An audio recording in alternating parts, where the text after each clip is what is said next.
ఒక్క ఉగ్రదాడి మొత్తం భారత్ని కన్నీళ్లు పెట్టించింది. ఒక్క ఉగ్రదాడి భారతీయులందరి రక్తాన్ని మరిగించింది. ఆ ఒక్క ఉగ్రదాడి ఇండియా సత్తా ఏంటో శత్రుదేశం పాకిస్తాన్తో పాటు ప్రపంచానికి తెలిసేలా చేసింది. పెహల్గాం టెర్రర్ అటాక్ జరిగి ఏడాదవుతోంది.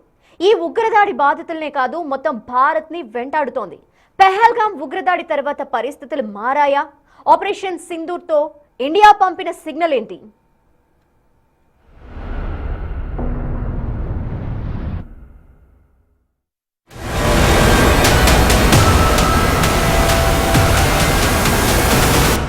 పెహల్గాం ఉగ్రదాడి జరిగి ఏడాదవుతోంది. కాలం మారుతున్నా, గాయాలు మానుతున్నా, ఆ రోజు జరిగిన మారణకాండ సృష్టించిన ప్రకంపనలు మాత్రం ఇంకా భారతీయుల గుండెల్లో సజీవంగానే ఉన్నాయి. ఆ ఉగ్రదాడి కేవలం ఓ ప్రాంతం మీద జరిగిన దాడి కాదు, భారత ఆత్మగౌరవం మీద జరిగిన దాడి.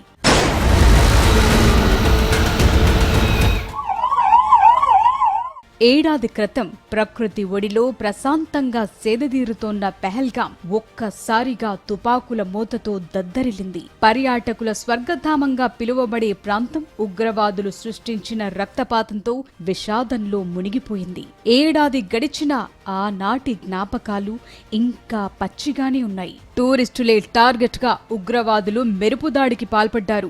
ఈ మారణ హోమంలో 26 మంది అమాయకులు ప్రాణాలు కోల్పోయారు. ఇంకొందరు తీవ్రంగా గాయపడ్డారు. భద్రతా దళాలు వెంటనే స్పందించి ఎదురుదాడికి దిగటంతో పెను ప్రమాదం తప్పినప్పటికీ జరిగిన ప్రాణ నష్టం మాత్రం బాధిత కుటుంబాల్లో తీరని లోటుని, విషాదాన్ని మిగిల్చింది. ఈ ఉగ్రదాడి గురించి తెలిసి దేశం మొత్తం కన్నీరు మున్నీరయ్యింది. అమాయక పౌరుల రక్తం చిందించిన ఉగ్రవాద ముఠాలకు గుణపాఠం చెప్పేందుకు అప్పుడే భారత సైన్యం ఆపరేషన్ సింధూర్ చేపట్టింది. పాకిస్తాన్లోని ఉగ్రవాద శిబిరాలపై మెరుపు దాడులు చేసి వాటిని నేలమట్టం చేసింది. 100 మందికి పైగా ఉగ్రవాదులను మట్టుబెట్టింది. భారత సైన్యం చూపిన ఈ పరాక్రమం ఉగ్రవాదుల గుండెల్లో వణుకు పుట్టించింది.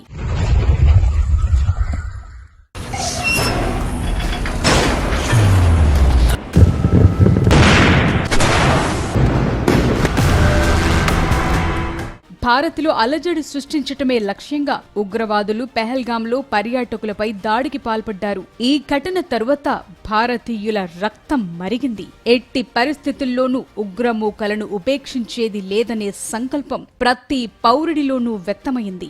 హిందువులే లక్ష్యంగా జరిగిన ఈ వికృత దాడిలో దేశవ్యాప్తంగా పెను సంచలనం సృష్టించింది. అంతర్జాతీయ సమాజం నుంచి తీవ్ర విమర్శలొచ్చాయి. ఈ విషాద జ్ఞాపకాలను గుర్తు చేసుకుంటూ ప్రధాని మోదీ స్పందించారు. పెహల్గాం ఉగ్రదాడిలో ప్రాణాలు కోల్పోయిన అమాయకులను ఎప్పటికీ మర్చిపోలేమన్నారు. ఉగ్రవాదాన్ని అంతం చేసే సంకల్పంతో భారత్ ఐక్యంగా ఉందన్నారు. ఉగ్రవాద శక్తుల ఎత్తుగడలు భారత్ ముందు సాగవని మోదీ స్పష్టం చేశారు. భారత్ ఉగ్రవాదానికి తలవంచదని, దేశ భద్రత విషయంలో ఎలాంటి రాజీ ఉండదని స్పష్టం చేశారు. పెహల్గాం బాధితుల కుటుంబాలకు ప్రభుత్వం అండగా ఉంటుందని భరోసా ఇచ్చారు.